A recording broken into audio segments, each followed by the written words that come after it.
We're not white, and we shouldn't be counted as such.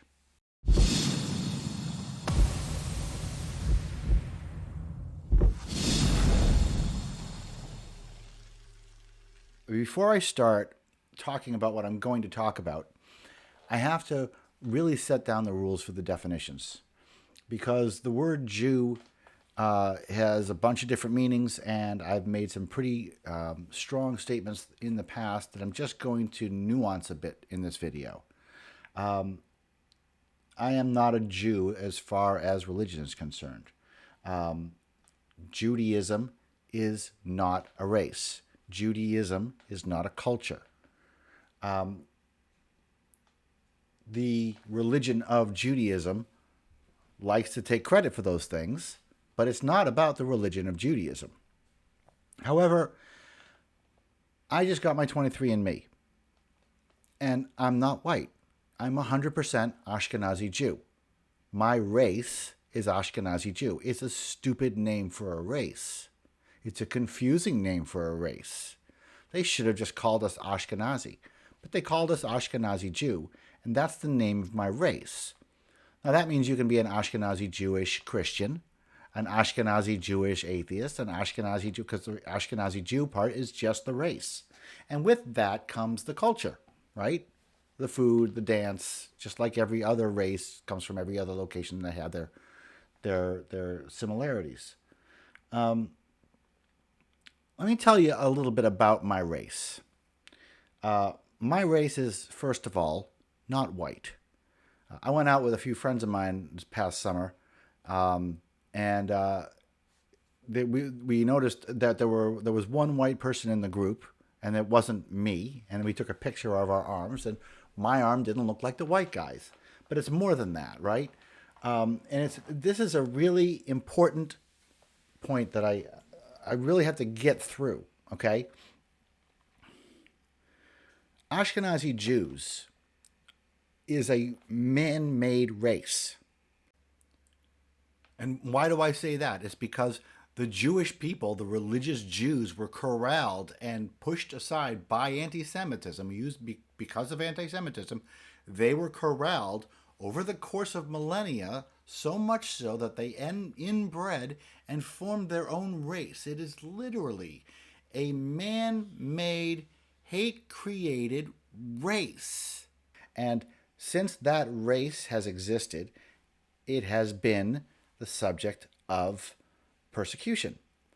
Persecution over the course of millennia. Persecution to the point of genocide. I wish that we'd only been enslaved for 400 years, right? Well, let's just say it. What would the world be like if the Jews had only been faced with 400 years of slavery over the course of our history?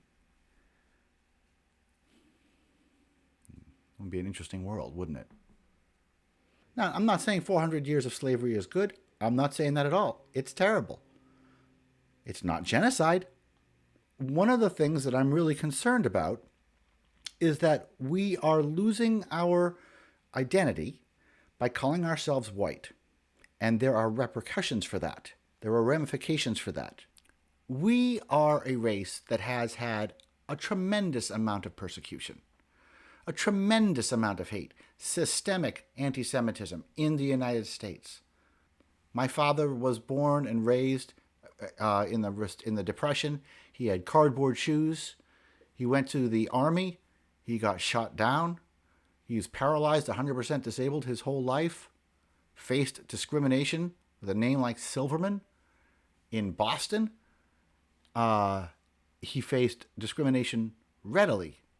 And yet he worked. And yet he succeeded. And yet he raised a kid who works hard and succeeds. And now there's violence happening against Asians because Asians show that the U.S. is not a hate place. It's not a bigoted place anymore. It used to be, but it's not anymore.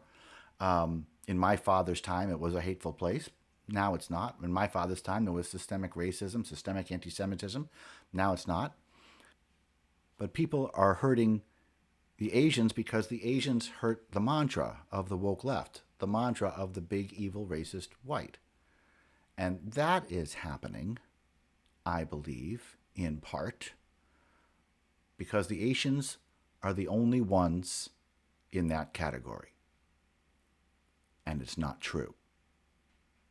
Ashkenazi Jews are also in that category. We are a very downtrodden minority. We are a hated minority. And yet we excel in the meritocracy because we work hard, just like the Asians. And when we call ourselves white, we lose our identity. And, you can say that that's a good thing or a bad thing. I don't really care so much about the Ashkenazi Jewish identity. That's not the point here. But we need that identity right now. We need that identity right now to take the sides of the Asians and to, frankly, pull out the Indian population, kind of coax out the Indian population too. They're doing well too. And we have to highlight how many non-white races are doing fine in the meritocracy. And we have to do that for the good of our Black and Latino brothers and sisters. We have to do that. Because if we let them lean back and say, no, it's an unfair system, you can't win, they won't try. That's human nature. I wouldn't. But if we can say, no, this system is fair, and if you work hard like we did, big bad white man won't actually stop you. In fact, he'll coax you along. I think we have to make that point. I think we have to stop coddling those who want to be victims and start treating them with the respect that they need, because the truth is that the country isn't a racist country, except, of course, for the woke left. But I think it's really important that we stand up with our Asian brothers and sisters right now.